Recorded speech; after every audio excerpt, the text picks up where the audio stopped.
what can you recover from environmentalism? What positive aspects of environmentalism can you pull out that both conserve the way of life of farmers, the capacity for us to be able to grow at least enough of our food that we won't starve if, France cuts us off? Or Well, I think that the original, like as it was conceived, the environmental movement was very influential there and did have positive influence, I think, on what's actually happened after the war. So where they believe in blood and soil and this idea that in order to be genetically natural and preserved, you have to have this relationship to land, which is obviously nonsense. But this idea does emerge that you have to have a sort of cultural preservation of things in a similar way. So you have to preserve a relationship with the land, not for genetic reasons, but for cultural reasons, right? And I think that's true. I think that's reasonable. But like a lot of fascist ideas,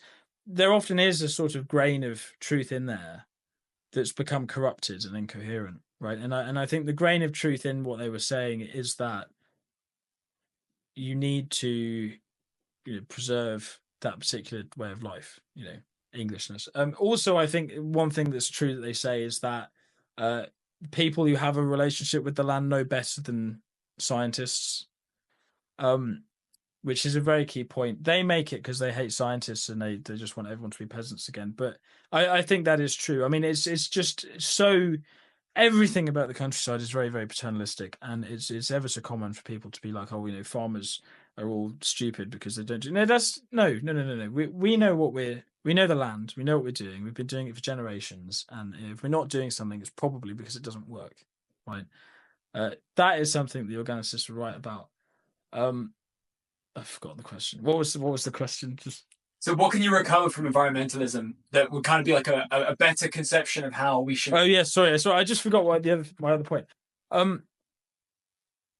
In terms of positive actions, I really dislike the government's current structure. Although they have said they're going to just scrap all support, but it's very paternalistic. They want to pay us to do specific things, which I think is often often it explicitly contravenes good husbandry, and that it pays you to farm unproductively because they have this binary view of farming nature.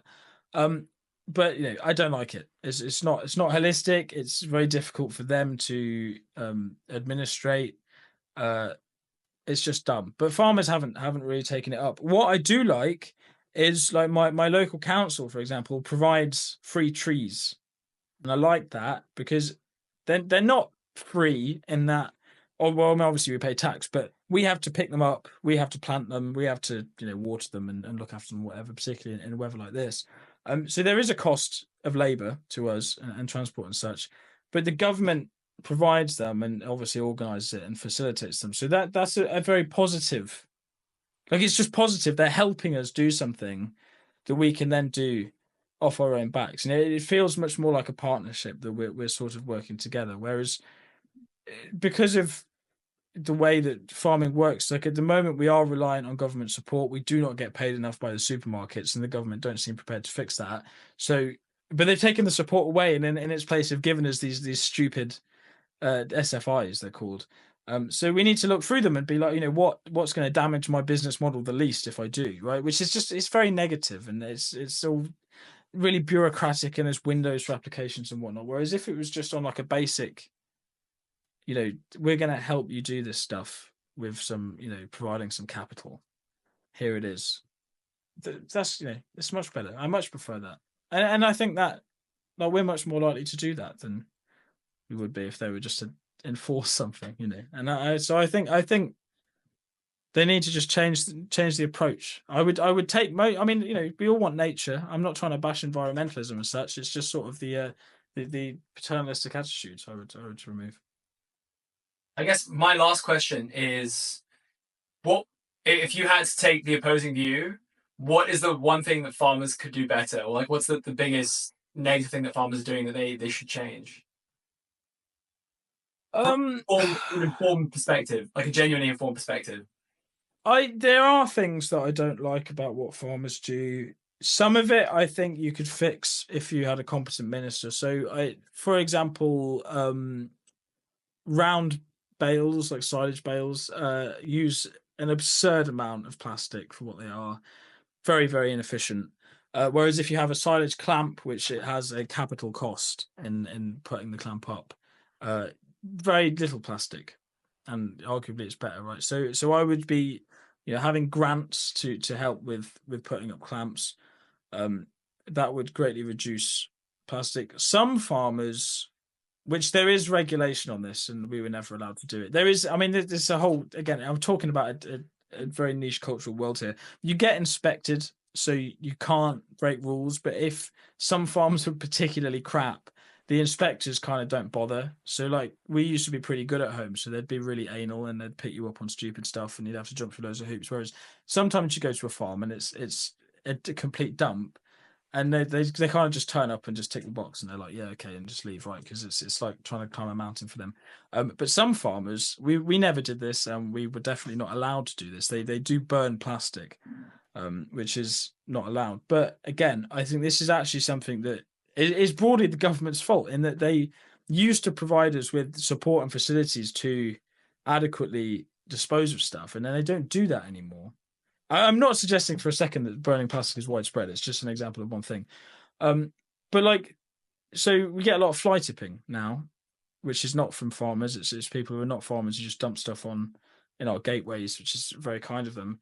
But because say again, it's all over London as well. Yeah, it's just scummy. But in order to pay for that, because the council have to pick it all up, they've removed the recycling exemptions on farmers. So we now have to pay more money to recycle stuff properly because other people just dump like, it's just nuts. But then inevitably some people will just not recycle because of that, you see, which I think is wrong. Most farmers are probably pretty good at it, but it is stuff like that. But again, it's just one of those things where it all ties in. I feel like, if you're a farmer and you get villainized for destroying the planet and you're skint, well, like, actually destroying the planet makes no odds, really, does it? I mean, you'd have to deal with the burden of everyone believing that you do that anyway.